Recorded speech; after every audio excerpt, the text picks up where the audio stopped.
Plateaus provide forest and minerals.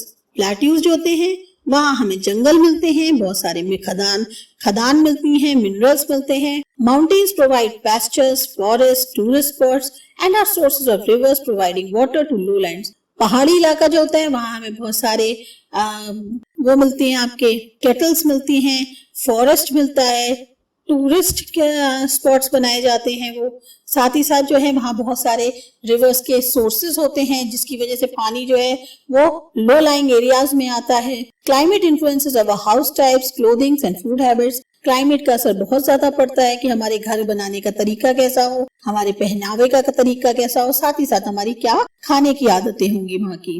The climate has a profound effect on vegetation, cropping pattern, livestock farming and some industries etcetera. अब ये जो climate होता है इसका भी असर बहुत ज्यादा पड़ता है वेजिटेशन पे, कब उसकी जैसे कोई खेती है, कब खेती कटाई करनी है, कौन सी खेती है जो उसी वक्त की होती है, सीजनल होती है, या इंडस्ट्रीज, इन सब पे भी क्लाइमेट का बहुत ज्यादा असर पड़ता है। Human beings have developed technologies which modify climate elements in a restricted space such as air conditioners and coolers। अब ह्यूमन बीइंग्स ने जो है उन्होंने भी नई टेक्नोलॉजी निकाल ली है जिससे वो थोड़े से एटमॉस्फेयर को, क्लाइमेटिक एटमॉस्फेयर को एक लिमिटेड स्पेस में कंट्रोल कर पाते हैं। जैसे फॉर एग्जांपल अगर गर्मी बहुत है तो हम रूम के अंदर एसी लगा के ठंडा कर लेते हैं या कूलर लगा लेते हैं। Temperature and precipitation ensure the density of forest and quality of grassland. अब जैसा वातावरण होता है, जितनी नमी होती है, उससे पता चलता है कि जो जंगल है वो कितना घना है, या वहाँ की जो खेती है या वहाँ की जो हरियाली है, घास है, उसकी क्वालिटी कैसी है। In India monsoon rainfall sets the agricultural rhythm in motion.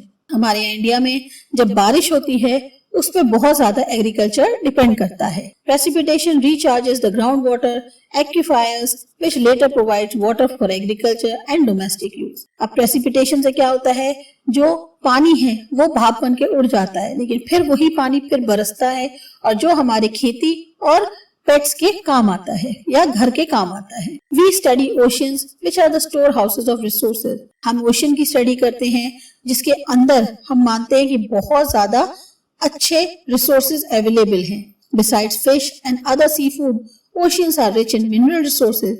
खाली वहाँ पर फिश और सी फूड की ही पैदावार नहीं है, बल्कि ओशियंस जो है वो बहुत बड़े रिसोर्स हैं मिनरल्स की। India has developed a technology for collecting manganese nodules from oceanic bed.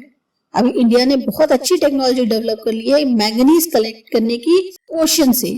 Soils are renewable resources. Soils जो हैं वो भी हर बार चेंज हो के एक नया रिसोर्स बनती हैं which influence a number of economic activities such as agriculture। मिट्टी पर भी बहुत डिपेंड करता है कि हमारी खेती कैसी होगी, वहाँ की एक्टिविटीज पर डिपेंड करता है, इकोनॉमिकल एक्टिविटीज पर भी बहुत हद तक सॉइल जो है वो डिपेंडेबल होती है। The fertility of the soil is both naturally determined and culturally introduced।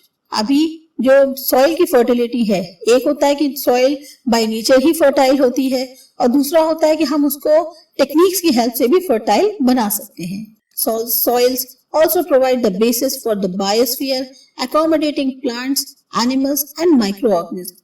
Soils जो है खाली हम इन्हीं इकोनॉमिक एक्टिविटीज के ही काम नहीं आती, बल्कि बायोस्फीयर के भी बेस बनाती है कि वहाँ पे प्लांट्स जो हैं उगते हैं, एनिमल्स रहते हैं, या जो छोटे छोटे माइक्रो ऑर्गेनिज्म हैं, उन सब की भी किस तरीके से सॉइल पर डिपेंडेंसी है, इसकी भी भराई जो है बायोस्फीयर के थ्रू होती है।